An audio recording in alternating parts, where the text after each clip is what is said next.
बिस्मिल्लाहिर्रहमानिर्रहीम। अस्सलामु अलैकुम भाइयों और बहनों। नबी अकरम सल्लल्लाहु अलैहि वसल्लम ने इरशाद फरमाया कि शिफा 3 चीज़ों में है। नंबर 1 पचना लगवाने में, नंबर 2 शहद पीने में और नंबर 3 आग से दागने में। लेकिन मैं अपनी उम्मत को आग से दागने से मना करता हूँ। यह हदीस सहीहुल बुखारी बाबुश शिफा से नकल की गई है।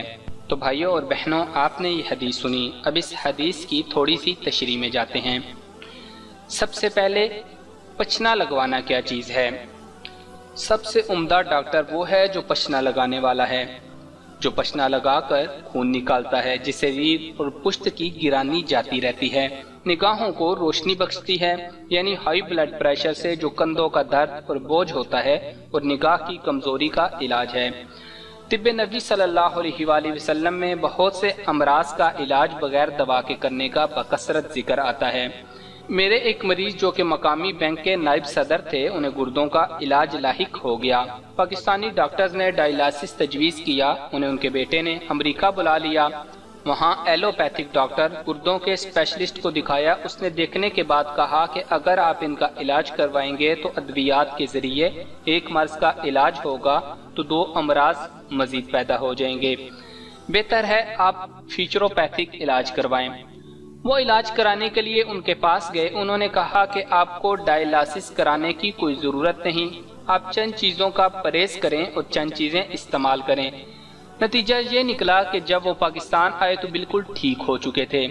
यही वजह है कि आजकल तरक्की याफ्ता अक़वाम अद्वियात से बेजारी का इजहार करते हुए बगैर दवा के इलाज की तरफ तेजी से राग़िब हो रही है, जिसे अल्टरनेटिव मेडिसिन कहते हैं। अरबी ज़बान में अल-हजामा का मतलब पचने लगवाना है। अहादीस में बकसरत आता है कि नबी करीम सल्लल्लाहु अलैहि वसल्लम मुख्तलिफ अमराज के इलाज के लिए और इसी तरह मुख्तलिफ अमराज से बचाव के लिए पचने लगवाते थे और दोस्तों को भी इसकी तरगीब देते थे। इनमें चंद अहादीस ज़रा सुन लें, वो नकल भी कर रहा हूँ। पहली हदीस सहीहैन में है। बरवायत अनस बिन मालिक रज़ियल्लाहु ताला अन्हु फरमाते हैं कि रसूलुल्लाह सल्लल्लाहु अलैहि वसल्लम ने फरमाया कि जिन चीज़ों से तुम इलाज करते हो उनमें बेहतर पचने लगाकर इलाज करना है। दूसरी हदीस सुनन इब्ने माजा की रिवायत में है कि अनस बिन मालिक रज़ियल्लाहु ताला अन्हु को कहते सुना, रसूलुल्लाह सल्लल्लाहु अलैहि वसल्लम ने हिदायत फरमाई कि मुझे मेराज में ले जाया गया। जब भी मैं किसी गुरोह पर से गुजरता तो वो गुरोह कहता, ए मोहम्मद सल्लल्लाहु अलैहि वसल्लम, अपनी उम्मत को पचने लगवाने का हुक्म दें। हज़रत इब्ने अब्बास रज़ियल्लाहु ताला अन्हु से रिवायत है कि नबी करीम सल्लल्लाहु अलैहि वसल्लम ने फरमाया, पचने लगवाना ज़रूरी जानो। एक और हदीस में है कि उम्दा ग़िलाम पचने लगाने वाला है, जो पचने लगाकर खून निकालता है, जिससे रीढ़ और पुश्त की गिरानी जाती रहती है, निगाहों को रोशनी बख्शता है, यानी हाई ब्लड प्रेशर से जो कंधों का दर्द और बोझ होता है और निगाहों की कमजोरी का इलाज है। हज़रत अनस रज़ियल्लाहु ताला अन्हु रिवायत करते हैं कि आप सल्लल्लाहु अलैहि वसल्लम अपनी गर्दन मुबारक के पहलवी हिस्सों और गर्दन मुबारक के ज़ेरी हिस्सों पर पचना लगवाया करते थे। सही बुखारी शरीफ में है कि हज़ूर नबी करीम सल्लल्लाहु अलैहि वसल्लम ने दर्द सर की बिना पर पचना लगवाया, जिससे आप मुतासिर थे। इब्ने माजा में है, हज़रत अली रज़ियल्लाहु ताला अन्हु ने फरमाया कि जिब्राईल अलैहिस्सलाम पहलू, गर्दन और दोष पर पचना लगवाने का हुक्म लेकर नाजिल हुए। अबू दाऊद में हज़रत जाबिर रज़ियल्लाहु ताला अन्हु ने बयान किया कि रसूल करीम सल्लल्लाहु अलैहि वसल्लम ने कुल्हे मुबारक पर पचना लगवाया, क्योंकि कुल्हा मोच खा गया था। तिबरानी की रिवायत में है कि तुम गुद्दी की उभार पर पचना लगाओ, इसलिए कि इसमें 72 बीमारियों से निजात मिलती है। जदीद तहकीक के मुताबिक इस मकाम पर आंखों पंक्चर का अहम पॉइंट है, जो कि बहुत सी बीमारियों में इस्तेमाल होता है। पचना लगवाने से मुतल्लिक एक और अमले फसद है। इसमें मुतलका मरीज की वेन मरीज से खून निकालकर बहा दिया जाता है। ये अमल काफ़ी अमराज में मुफीद है। अहादीस की रोशनी में तजुर्बात से साबित हुआ कि पचना लगाना और फसद से दर्ज झैल अमराज में बहुत फ़ायदा होता है। पहली मर्ज है जोड़ों का दर्द, दूसरा मोच, तीसरा आधे सर का दर्द, चौथा गर्दन के पट्टों और मोहरों का दर्द, पांचवा इरके निसा, छठा लंगड़ी का दर्द, सातवां एलर्जी, आठवां छिपाकी, नौवां खून की खराबी, 10वां जिल्दी अमराज, 11वां दमा, 12वां टॉन्सिल्स, 13वां जिगर, 14वां तिल्ली और फेफड़ों के अक्सर अमराज, वर्म, सोज, आंखों के अमराज, हैज के अमराज, जल्दी अमराज, खारिश, चंबेली, दुम्बल और बवासीर वगैरह में मुफीद है। हाई ब्लड प्रेशर में फसद मुफीद है। अब बात करते हैं शहद की। शहद के तो आपने हज़ारों के हिसाब से फ़वाइद जानते भी हैं, सुने हुए भी होंगे। मैं भी आपको कुछ फ़वाइद बताता हूँ और साथ कुछ अहादीस भी सुनाता हूँ। शहद के ये वो 10 फ़ायदे हैं जो अतबा ने बताए हैं। इसके बाद मैं आपको अहादीस से इसके फ़ायदे बताऊँगा। शहद का सबसे पहला फ़ायदा ये है कि ये आपको खूबसूरत और दिलकश जिल्द देता है। इसका दूसरा फ़ायदा ये है कि कील और महासों से बचाता है। तीसरा फ़ायदा है मजबूत और सेहतमंद बाल देता है। चौथा फ़ायदा है चमकदार आंखें देता है। पांचवा फ़ायदा है कि ये शुगर पर काबू पाने के लिए भी इस्तेमाल होता है। छठा फ़ायदा है कि अमराज कल्ब के खतरात को कम करता है। सातवां फ़ायदा है मोटापा कम करने के लिए भी इस्तेमाल होता है। आठवां फ़ायदा है दाफे जरासीम है। नौवां फ़ायदा है सीने और गले का इन्फेक्शन ठीक करता है। 10वां फ़ायदा है कि बेहतरीन एंटी बैक्टीरियल है। अब चलते हैं अहदीस में कि अहदीस में शहद के मुतल्लिक क्या फरमाया गया।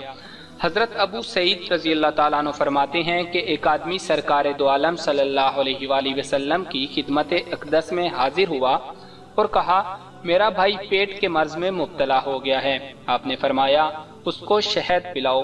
वो दूसरी बार आया तो फिर आपने उसको शहद पिलाने की ताकीद की। इसी तरह तीसरी मरतबा भी जब चौथी बार भी आकर उसने शिकायत की तो रसूलुल्लाह सल्लल्लाहु अलैहि वसल्लम ने इरशाद फरमाया, तुम्हारे भाई का पेट तो झूठा हो सकता है लेकिन अल्लाह का कलाम तो सच्चा है, उसको फिर शहद पिलाओ। उसने इस मरतबा जाकर जब शहद पिलाया तो उसको शिफा नसीब हो गई।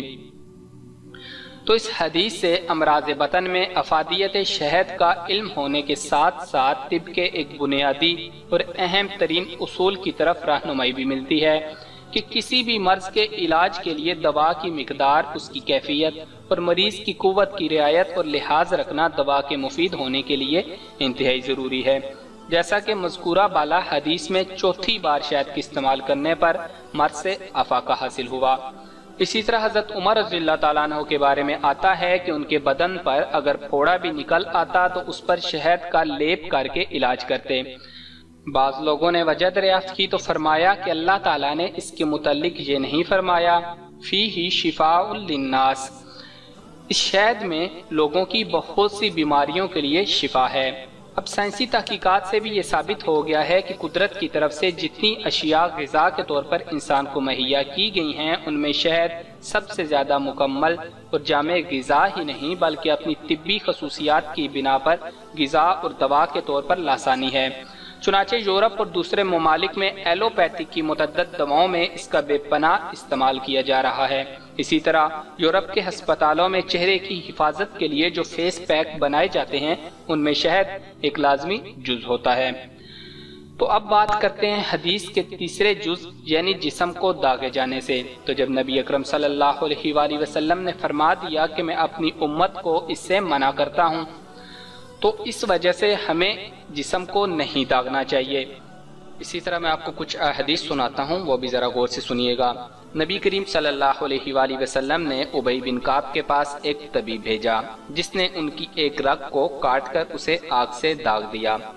इसी तरह जब सैयदना साद बिन मुआज़ रज़ियल्लाहु ताला अन्हु को तीर लगा तो नबी करीम सल्लल्लाहु अलैहि वसल्लम ने उनकी रग को छुरी के साथ आग से दागा। ये मुस्लिम की हदीस है। लेकिन रसूलुल्लाह सल्लल्लाहु अलैहि वसल्लम ने यह भी फरमाया कि शिफा 3 चीज़ों में है, शहद पीना, पचने लगवाना और आग से दागना, और मैं अपनी उम्मत को दागने से मना करता हूँ।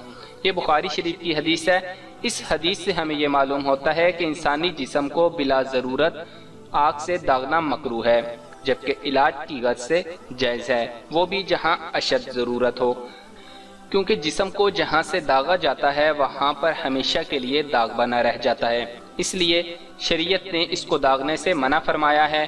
तो कुछ लोग आजकल टैटू बनाते हैं, तो टैटू का भी यही तरीका होता है कि या तो जिस्म को दाग के बनाया जाता है या जिस्म को खुदा जाता है।